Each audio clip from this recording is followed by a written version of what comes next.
श्रीमान योगी भाग 93. आपण ऐकता शिवभारत. पावसाळा संपताच मिर्झाराज कोंढाण्याला गेलं. ज्या गडापुढं जसवंत सिंगानं सुलतान ढावा करू नये मागा घेतली तो गड मिर्झाराजांना बघायचा होता. गडाचं ताशीव काळेभोर कडे गडाचा बंदिस्त परिसर पाहून मिर्झाराजांचं समाधान झालं. एक रात्र गडावरती वस्ती करून जयसिंग परत आपल्या तळावरती आलं. संभाजीराजांच्यासाठी दिल्लीहून आलेल्या फरमानाची बातमी मिर्झाराजांना मिळाली. संभाजीराजांना फरमानाचा स्वीकार करण्यासाठी तातडीनं पाठवण्यासाठी मिर्झाराजांनी राजगडला पत्र पाठवलं. दुसऱ्या दिवशी सकाळी संभाजीराजे छावणीत आले. त्यांनी समारंभपूर्वक फरमानाचा स्वीकार केला. संभाजीराजांना 6,000ची मनसब, 2 लाख रुपये आणि निशाणी नौबत घेण्याची परवानगी बादशाहकडून मिळाली. संभाजीराजे बादशहांचे 6,000 मनसबदार बनले. मिर्झाराजांचं एक स्वप्न पुरं झालं. ते दुसऱ्यासाठी आतुर झाले होते. शिवाजीराजांची अस्वस्थता त्यांच्या नजरेत आली होती. ती चलविचल लवकर थांबावी. शिवाजीराजांचा पुरा विश्वास संपादन करावा या हेतूने मिर्झाराजांनी अनेक पत्र औरंगजेबाला लिहिली होती. ज्या घटनेची मिर्झाराजे अत्यंत आतुरतेने वाट पाहत होते ना, ते शाही फरमान येत असल्याची बातमी थोड्या दिवसात मिर्झाराजांना आली. शिवाजीराजे त्यावेळी तळ कोकणात होते. मिर्झाराजांचं स्वार तातडीनं रवाना झालं. मिर्झाराजांचं पत्र वाचताच शिवाजीराजे मिर्झाराजांच्या छावणीवरती दाखल झालं. मिर्झाराजांनी आनंदानं राजांचं स्वागत केलं. मिर्झाराजा म्हणाला, राज, तुम्ही मोठं भाग्यवान. आमच्या रदबदलीचं चीज झालं. होय राजाजी, ऐकून आम्हीही कृतार्थ झालो. संभाजीराजा मनसबदार बनलं, यात आम्हालाही आनंद झाला. मिर्झाराजे राजांच्या जवळ येत म्हणाले, राजा, आम्ही तुमच्या नावे दिल्लीला पत्र पाठवलं होतं. आमच्या नावं? हो, त्या खरी जिल्हाच नव्हता. मिर्झाराजा म्हणाले, तुमचं दिलगिरीचं पत्र आणि आमची शिफारस पाहून बादशाह खुश झाला. त्याने तुमच्यासाठी तातडीनं फरमान पाठवलं. पण मी कुठं नोकरीत आहे? राजांनी विचारलं. त्यासाठी मी तुम्हाला भाग्यवान म्हटलं.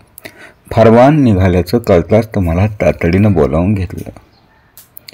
राजांना काय बोलावं हे कळेना आवडा गिळून ते म्हणाले, बादशाह थोर मनाचे म्हणून त्यांची मेहरनजर माझ्यावर झुकली. पण राजाजी, मी त्यांच्या फरमानाला पात्र नाही. संभाजीराजे नोकरीत दाखल झाले म्हणून ते फरमानाचे धनी झाले. पण मी कसा फरमानाचा स्वीकार करणार? मिर्झाराजे चकित झालं. त्यांचा आवाज कठोर पडला. त्यांनी विचारलं, शाही फरमान डावलण्याचा तुमचा बेत आहे? राजाने चटकन सावरून घेतलं. गैरसमज होतो. राजा म्हणाले, लायकी नसताना बहुमान येतो त्याने माझं डोळं दिपलं. खिलत चढून घेणं सोपं, पण तिची इज्जत टिकवणं फार कठीण. मिर्झाराजांच्या चेहऱ्यावर हास्य उमटलं. पुढे होऊन त्यांनी राजांचं खांदं पकडलं. ते म्हणाले, राजासाहेब, माझ्यावरती विश्वास ठेवा. बादशाहांची सेवा करण्यातच तुमचं माझं कल्याण. तुमच्यावरचा रोष जावा, तुमच्यावर कृपा होय, ह्याच इच्छेने मी धडपडत होतो. आणि फरमान हे त्याचंच फळ आहे.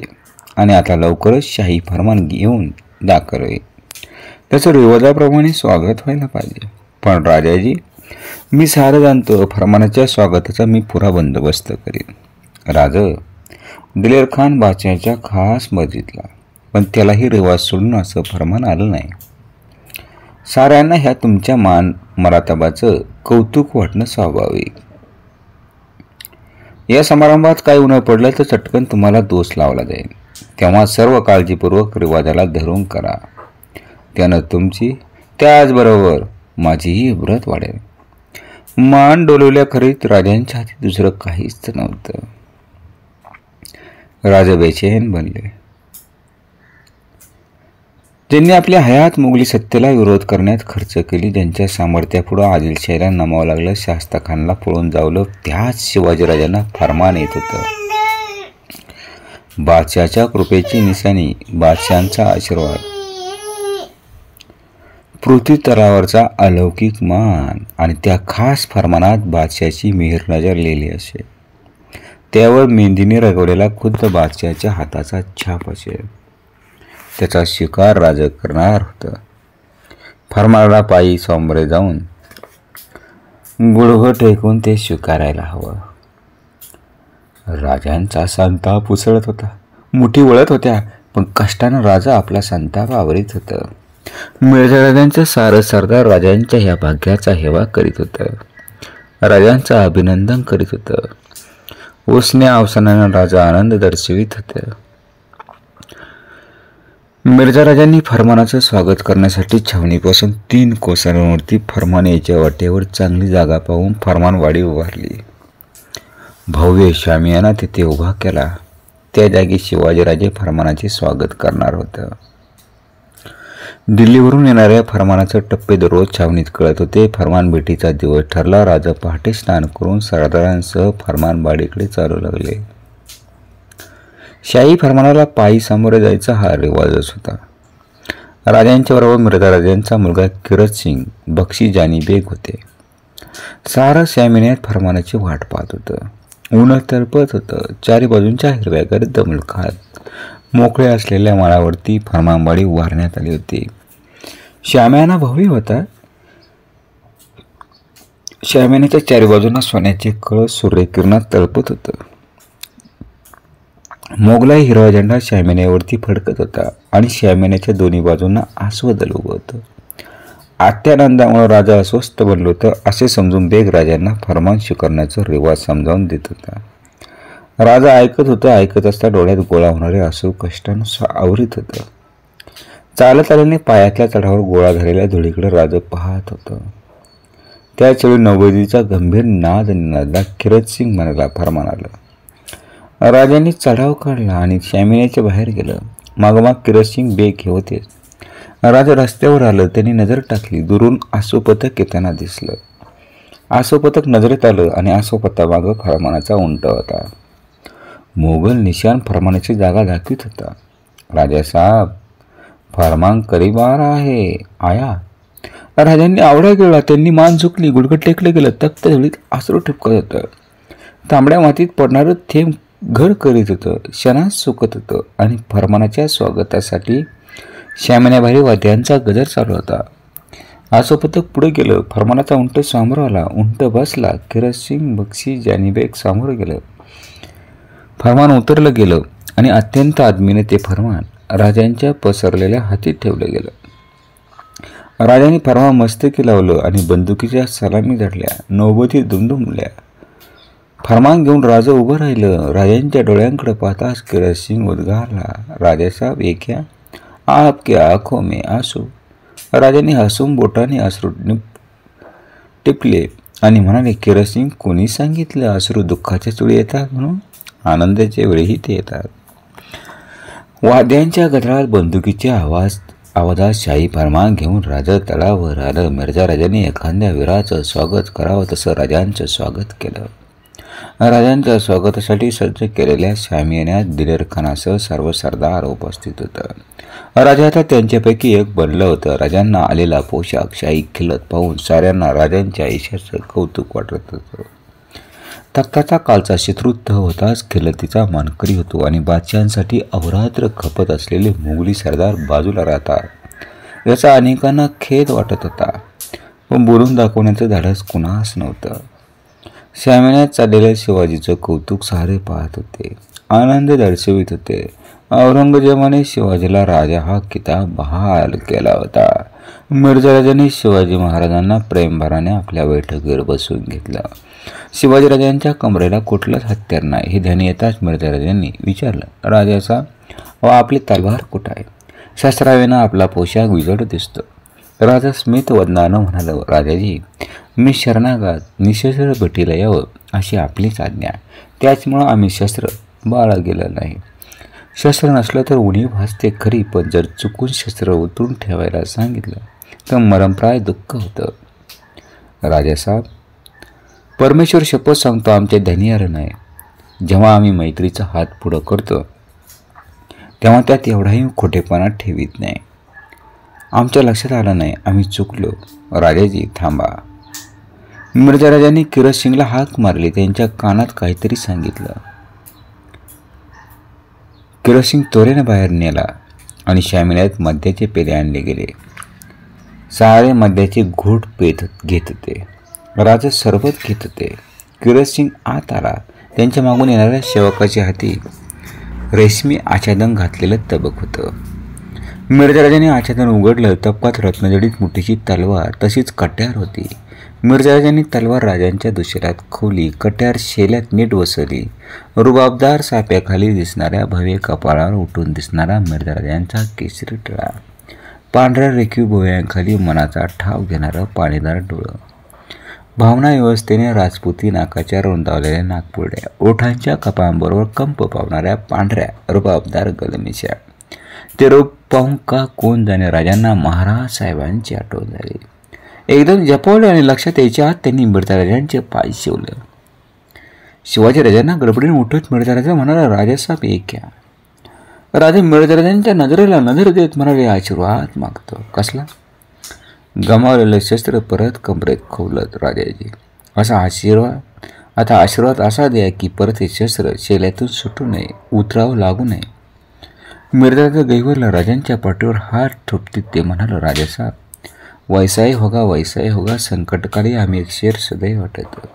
खुद को कर बुलंद इतना कि हर तहरी से पहले खुदा बंदे से खुद पूछे, बता तेरी राजा क्या है. माणसानं स्वतःलाच एवढं सामर्थ्यशाली बनवा की दरवेळी ललाट लेख लिहिण्यापूर्वी परमेश्वरानं विचारो, बाबर सांग तुझी काय इच्छा आहे. सायंकाळी मिर्झा राजा शिवाजीराजा बोलत होतं. मिर्झा राजांच्या मनात अनेक विचारांचं काहूर उठलं होतं. मिर्झा राजा म्हणाला, राजेसाहेब आता बारी संपली. आदिलशाही काबीज करण्याचा आमचा बेत आहे. तशी आलमगीराची आज्ञा आहे. मिर्झा राजांचा बेत ऐकून राजा थक्क झाला. आदिलशाही आणि कुतुबशाही दोन्ही मुसलमान शाही, त्यांच्याविरुद्ध मोगल उठतील असं राजांना वाटलं नव्हतं. मिर्झा राजांनी राजांचे विचार जाणले. ते म्हणाले, आमचा बेत ऐकून आश्चर्य वाटलं ना. आम्ही उत्तरेत परतण्याआधी या आदिलशाहीला नमविता आलं तर सम्राटाचं राज्य अख्ख्या हिंदुस्थानभर बरोकटोक महफूज होईल. ते साधलं तर आलमगीर प्रसन्न होईल. राजांनी मान डोलवली. राजांनी विचारलं, केव्हा मोहीम काढणार? लवकरच काढू. आमच्या मनात तुम्ही मदत करावी असं आहे. मी कसली मदत करणार? राजा म्हणाला, मी नुसता नावाचा राजा, ना राज्य ना फौज. ती कालची गोष्ट होती राजा, तुम्ही आता राजे बनला आहात. संभाजी राजांना मनसब आहे, ती फौज तुमच्या हाती राहणार. तुम्ही या भागातलं तुम्ही फौज घेऊन आलात तर तुम्ही मनसबदारीतल्या गुंतल्याचा यकीन नाही. आदिलशाहीचा जो मुलक फते करू तो तुम्हाला मिळवा म्हणून मला शिफारस करता येईल. तात्काळ फौज उभी करता येणं शक्य नाही. खर्चाची बाब, मुदत लागेल. राजासाहेब खर्चाची फिकर करू नका. मी तुम्हाला मध्ये 2 लाख रुपये देतो. शेक न करो, ही रहम नाही. तुमच्या जहागिरीतून ते पैसे आम्ही वसूल करून घेऊ. तुम्ही उद्या जा. शक्यतो लवकर फौज गोळा करून छावणीत दाखल व्हा. तुम्ही आला की आम्ही स्वारीवर निघू. राजांनी मान डोरवली. दुसऱ्या दिवशी राजांनी मिर्झा राजांचा निरोप घेतला आणि तातडीनं राजगडला आला. राजगडावर येताच राजांनी सर्व फौजेला गोळा होण्यासाठी हुकूम पाठवलं. आजवर मोहिमांचे हुकूम सुटले की कसा उत्साह संचारे. पण हा हुकूम सुटताच कुणाच्या चेहऱ्यावर आनंद प्रकटला नाही. राजगडावर आपल्या महालात विचार करीत बसला होता. नुकतेच बालाजी आवजीला पत्र सांगून राजा मोकळा झाला होता. राजांनी मिर्झा राजांना फौज गोळा होत असल्याचं लिहिलं होतं. बालाजी आवजीने मुजरा केलेला पाहताच राजांची नजर दाराकडे गेली. जिजाऊ साहेबा आत येत होत्या. त्यांच्याबरोबर संभाजीही होते. जिजाऊ साहेबांना पाहताच राजा उठून उभं राहिलं. बालाजी आवजी आदवीनं महालाबाहेर गेलं. राजा वाढ राजांना जवळ घेत म्हणाला, मासाहेब आम्हाला बोलवायचं होतं तर आम्ही खाली आलो असतो. जिजाऊ साहेबा म्हणाले, आत बोलवून तरी काय उपयोग? तुम्ही काही बोलत नाही, सांगत नाही. तुटक उत्तर ऐकून काही कळत नाही. मासाहेब जेव्हा सांगण्यासारखं होतं ना तेव्हा खूप सांगितलं. आता जेवढं काणी घालायचं तेवढं घालून मोकळं व्हायचं. यापेक्षा आमच्या हाती काही राहिलं नाही. राजा दुःख धैर्याने सोसली पाहिजेत. मासाहेब किती धैर्य आणायचं? राजा अस्वस्थपणे एरझाऱ्या घालीत होतं. एकदम थांबलं. जिजाऊ साहेबांच्या नजरेला नजर देत म्हणाला, मासाहेब आम्हाला फरमान आलं एका कागदी बेंडोळ्याचा काय थाट. त्याच्या स्वागताला पायी जायचं. फर्मानबाडीपाशी तिष्ठत उभं राहायचं. फर्मानाचा उंट दिसला की रस्त्यावर अनवाणी जाऊन गुडघं टेकून बसायचं. उंट जवळ आला तरी मानवर करायची नाही. फर्मान बादशाची साक्षात प्रतिमा ना. राज ऐका, मासाहेब उंट बसला की फर्मानाच्या खालच्या मानेनं शिकार करायचा. फर्मान मस्तकी लावायचा. डोक्यावर घेऊन फर्मानबाडीपासून छावणीपर्यंत यायचं. शिमग्याची मिरवणूक देखील एवढी उपवासाची नसेल. आम्ही मोहिमेला जाणार तर आम्हाला परवडायचं नाही म्हणून मिर्झाराजांनी आमच्या हाती 2 लाख रुपये ठेवले. मग ते घेतले. दुबळ्याला सोडवायला तेवढीच जागा होती. राजा भेसूर हसले. जिजाऊसाहेबांच्या डोळ्यातलं अश्रू पाहताच राजा उफाळलं. मासाहेब, तुमच्या डोळ्यात पाणी? तुम्हाला आत्महत्या करणारा बेकड मुलगा नको होता ना? एक निर्लज्ज कोडगा हवा होता आणि तोच बनण्याचा प्रयत्न करीत असता डोळ्यात पाणी कशाला आणता? राजांच्या त्या बोळाने जिजाऊसाहेबांच्या डोळ्यातली पाणी मागं सरलं. एक वेगळीच चमक त्या डोळ्यात प्रकटली. शिवबा, अरे स्वतःच्या पराजयाचं थोडं कौतुक करा. जरा आठवा, धनुधर अर्जुनानं ब्रहनडा होऊन पायात चाळ बांधली असती तेव्हा त्या पौरुषाला कोण यत्न झाले असते? सर्वशक्तिमान भीमानं हाती पाटा वरवंटा घेतला असे तेव्हा त्याला कोण कष्ट पडले असते? साक्षात धर्म म्हणून गेलेल्या युधिष्ठिरानं किचकाचा पडलेला जोडा स्वतःच्या हाताने समोर ठेवला असे तेव्हा त्याच्या धर्मभावनेचं काय झालं असं? राधा हे संकट सहन करतात, त्यांच्याच भविष्यकाळ उज्ज्वल असतो. ह्या जगात माणसाचं मोठेपण कर्तृत्वापेक्षा सोसण्यावर आहे. ज्यांनी जे सोसलं त्यांनाच भवानीनं आशीर्वाद लाभला. भवानीच्या आशीर्वादावर विश्वास ठेवा राज. त्यावरच आम्ही बघतो. मासाहेब राजांनी नजर एकदम संभाजी राजांवरती खेळली. ते पोट बावरलं तर राजांनी एकदम रोग बदलला आणि युवराजांकडे पाहत राजा म्हणाला, मासाहेब, आता आमचे संभाजीराजे 6000 मनसबदार बनले आहेत. त्यांची फौज घेऊन आम्ही मिर्झाराजांच्या बरोबर आदिलशाही मोहिमेवर जाणार आहोत. बाळराजे, तुमची फौज द्याल ना? अर्थ न समजून बाळराजे म्हणाला, आम्ही जाऊ लढायला? राजाने संभाजी बाळांना मिठीत घेतलं. राजा म्हणाले, बाळराज, अशा मोहिमेत जाण्याची पाळी तुमच्या चुकूनही येऊ नये. तो दुःख तुम्हाला सोसायचं नाही. राजांचा अश्रू आपल्या बाल हाताने पुशीत संभाजीराजांनी विचारलं, आबासाहेब, तुम्ही रडता? हा राजा, तेवढे एकच भाग्य अजून टिकून आहे. रडायला का होईना, पण मासाहेबांची जागा आम्हाला नशिबानं ठेवली. जा बाळराजे, खेळा जा. जिजाऊसाहेबांच्याकडे वळून राजा म्हणाला, मासाहेब, आम्ही थकलो, जरा विश्रांती घेतो. आमच्याकडे आता कोणालाही पाठवू नका. संभाजीराजांच्या सह जिजाऊसाहेबा बाहेर गेल्या. राजांची थकले पावलं पलंगाकडे वळली आणि राजांनी मात्र विश्रांती घेतली. राजे आता औरंगजेबासाठी मात्र आदिलशाही विरुद्ध लढणार होते. पुरंदरचा तह आणि राजांना किती सोसावं लागलं, हाच तो एक भाग.